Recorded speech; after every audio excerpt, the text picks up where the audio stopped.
we saw the introduction, the basic ideas of data handling, and now I will explain you the arithmetic mean, which is given in exercise 3.1. So we will see one by one. See the first question of exercise 3.1. Find the range of heights of any 10 students of your class. अब ये question तो कैसा है, अगर हम class में होते तो हम सारे बच्चों की हाइट लिख के उसका मीन निकालते, पर अभी ये पॉसिबल नहीं है। बराबर, रेंज निकालने की थी, रेंज की हाईएस्ट हाइट में से लोएस्ट, जो सबसे टॉलेस्ट बच्चा होता और सबसे शॉर्टेस्ट होता, उन दोनों की हाइट का माइनस करते तो हमको रेंज मिल जाती। वो आप लोग आओगे तब हम सॉल्व कर सकते हैं। So we will start from question number 2. Organize the following marks in a class assessment in a tabular form. अब here data are given. See the numbers are given ना, वो क्या है? मार्क्स है। क्लास में अलग अलग स्टूडेंट्स के मार्क्स दिए हैं, उसको देख के we will answer the following questions. So the first question is, which number is the highest? सबसे हाईएस्ट मार्क किस क्या है? देखो ऊपर जो मार्क्स दिए उसमें से आप लोग चेक करोगे तो you will find the answer 9.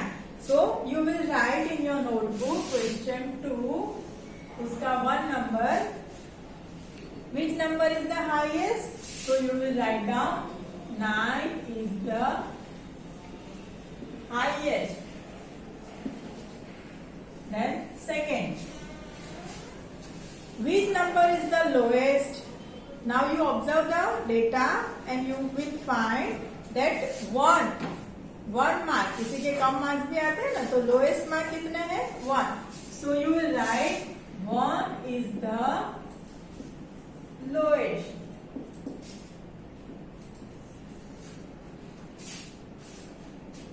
Number पूछा है तो you can write the highest number या मार्क्स जो भी and lowest number. Now third, what is the range of the data? Now I taught you that what is range. Range is highest observation minus lowest observation. So how we will find range? What is the range of the data? So we can write range is equal to highest observation minus lowest observation. So what is the highest observation? सबसे बड़ा number 9 minus lowest observation is 1. देखो इनका ही use करना है आपको. So your range is 8. Okay, it's very simple. Now the fourth question is in question number 2. The fourth part is find the arithmetic mean. So what was the arithmetic mean? तो आई told you the equation.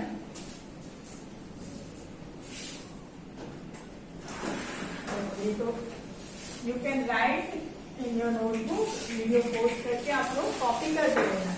And the fourth part is mean is equal to sum of, ये equation, ये formula आपको हर question में लिखनी है.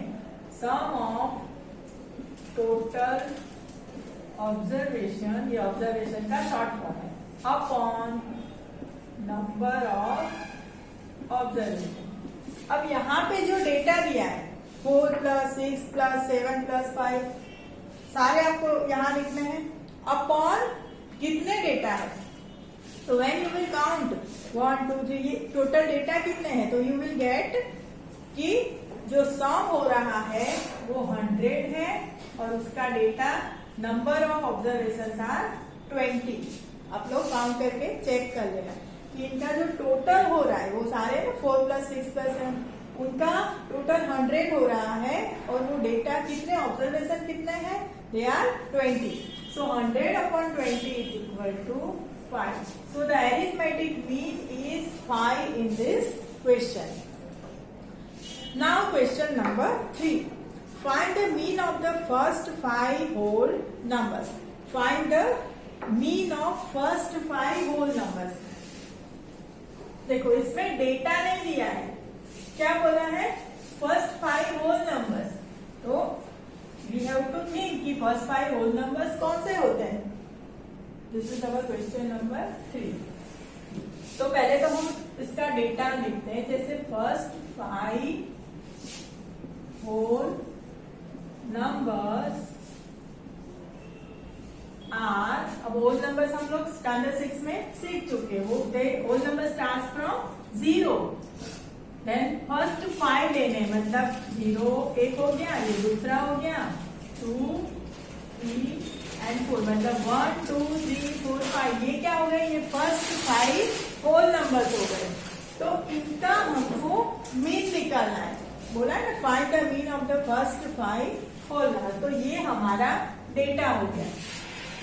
अब mean is equal to, again you will write, what you will write, sum of observation, sum of all observation upon number of observation. अब this is our data, मतलब observation है. तो 0 प्लस 1 प्लस 2 प्लस 3 प्लस 4. अब 0 है ना, तो भी उसको साथ में लिख देना, क्योंकि it is a part of our observation. वो डेटा है हमारा. तो टोटल 5 है. तो 5 1 2 3 4 5. तो अपॉन 5 में 0 लिखना. अगर 0 नहीं लिखोगे तो तुमको लगेगा ये तो ऊपर 4 है, तो नीचे 4 लिखेंगे तो रॉन्ग हो जाएगा. तो 0 भी लिखना है. अब इसका टोटल करो, 0 प्लस 1, इनका टोटल करो तो कितना होगा, 10 हो जाएगा अपॉन 5. तो 10 upon 5 is 2. So mean is equal to 2. This is your answer. Now the next question is, a cricketer scores the following runs in 8 innings. Find the mean score. अब cricketer का score दिया है अलग अलग matches का. कितनी match का, 8 innings का मैच वो स्कोर दिया है, उसका मीन फाइंड करना है.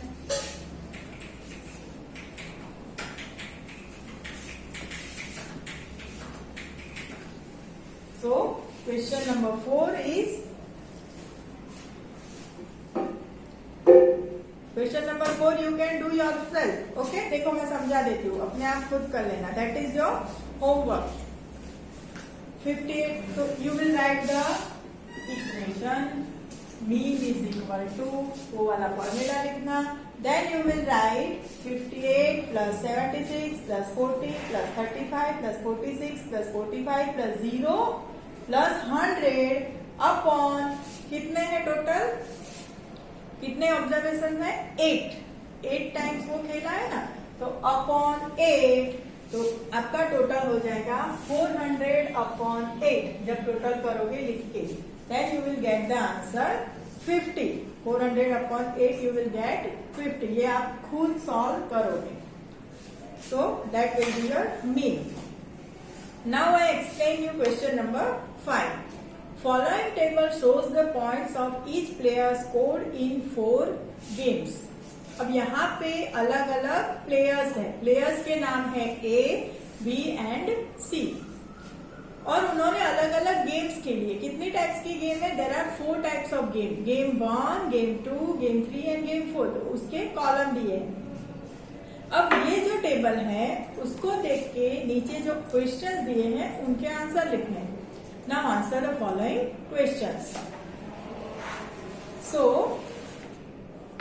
the first question, find the mean to determine A's average number of points scored per game. अब फर्स्ट क्वेश्चन में हमें क्या करना है, प्लेयर A है उसका मीन फाइंड करना है. Find the mean to determine A's average number. Average मतलब mean of point scored per game. सारी गेम का एवरेज निकालना है. तो we will write mean is equal to, again sum of observation upon number of observation. अब player A का ही score हमको देखना है. तो प्लेयर ए वाली लाइन में उसके स्कोर कौन से हैं, तो 14 है प्लस 16 है प्लस 10 है एंड अगेन 10।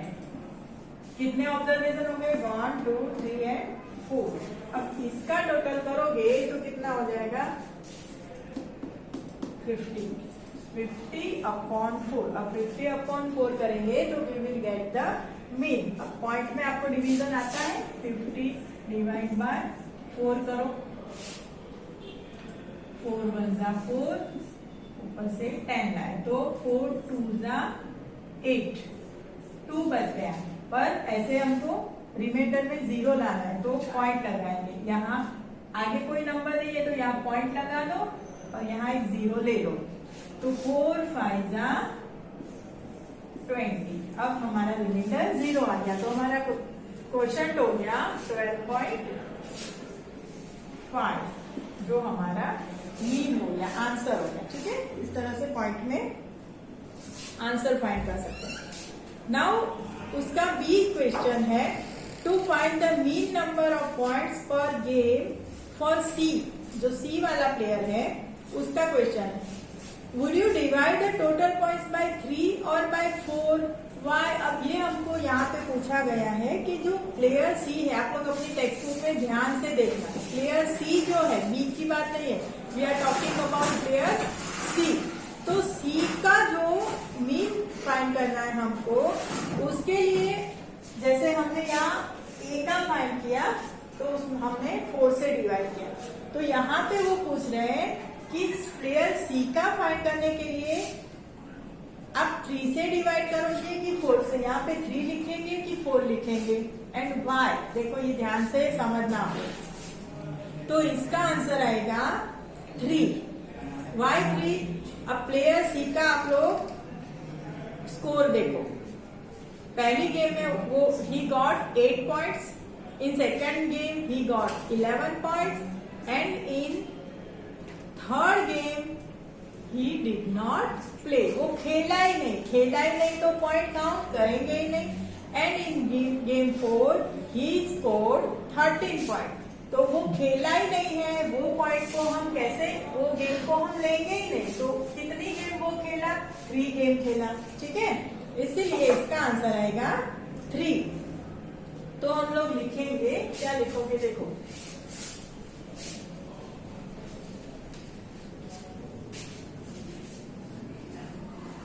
क्वेश्चन है ना, उसके according we will divide the total points by 3।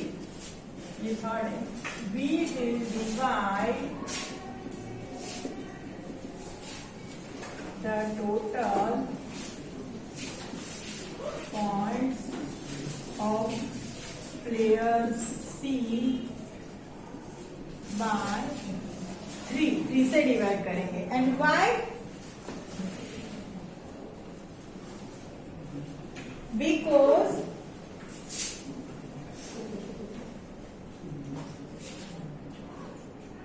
she played only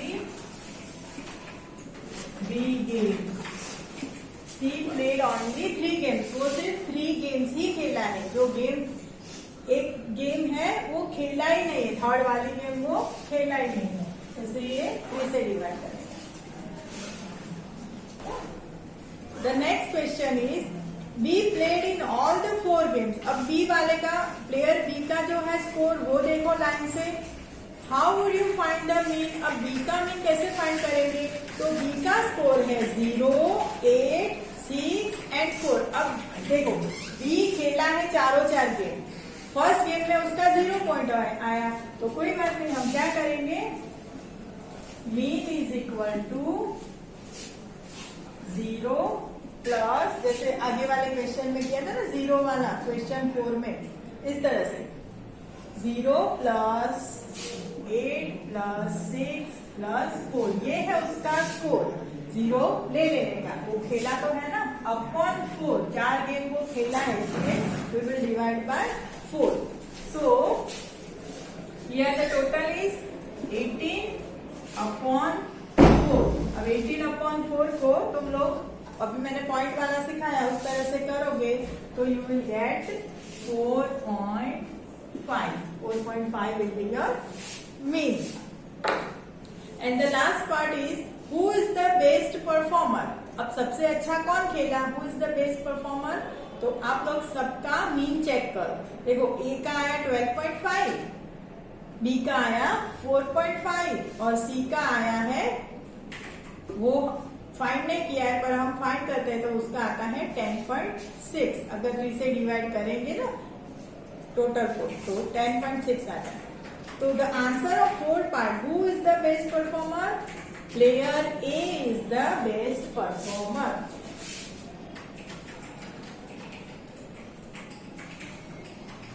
fourth,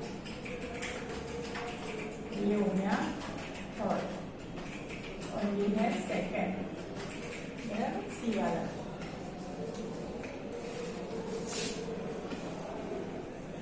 Player A is the best performer. This is your fourth answer. Okay. Now you understood. Now question 6 is your homework.